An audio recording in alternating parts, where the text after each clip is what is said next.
But the thing that I want to talk about right now, as we are heading into the playoffs, Harden and Embiid, how far can a duo like this go when you're looking at them versus the Nets, versus the Bucks, versus what's happening in the West?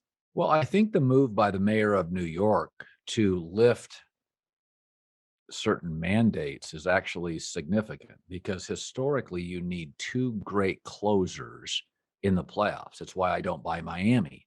Jimmy Butler's a great athlete. He plays with great passion. He's not a closer. He's just a great athlete. In February and March, he shot 10% from three. He's under 40% in the fourth quarter since the trading deadline. So Bam Adebayo, he can't get his own shot. He's an athlete. They don't have any closers. Now, because of the mandates lifted by the mayor of New York, I get Kyrie and Kevin Durant, arguably the best small closer and big closer in the sport. I don't love their team. I don't love their chemistry. We all know how the playoffs work. Closers win. So Embiid and Harden, I get a perimeter closer and maybe the best big closer in the sport. They're good. I have my questions about Boston. Tatum's a closer. Jaylen Brown's an athlete. He's a scorer. He's not a closer. So last year is a great example of, we thought Milwaukee, we really liked, all of us liked them for about 3 years. And we kept being disappointed. What happened? Oh, Giannis in the finals hit 15 to 17 free throws. He became a closer, and Middleton had a 40-point game. So Chris and Giannis both elevated to more consistent closers. They won the title. I think Miami and Boston are sucker bets. Listen, I've seen this Boston story. Jason, Jalen, and Marcus Smart. I've seen it. It has a ceiling because as good as Jason Tatum is, you start doubling him, you trap him, get the ball out of his hands. They don't have a consistent other guy. So I think they're red hot. People fall in love with him. I see a total ceiling.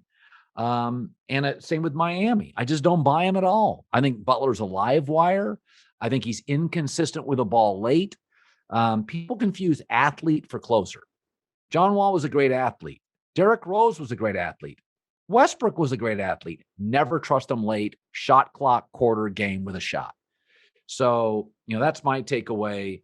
Harden and Embiid, just fine. I still think if they didn't give up Seth Curry in the deal, I'd like them way more. I think they need one more. I don't trust Tobias Harris in the big spot. I think Curry was a nice rotational piece, kind of a Patty Mills ability to just hit a shot. But I think they're good. I think we have a history. Veteran playoff coach, dominant big, guard that can score. That's called the Lakers dynasty. That we've seen that. Right? Doc, Embiid, Harden.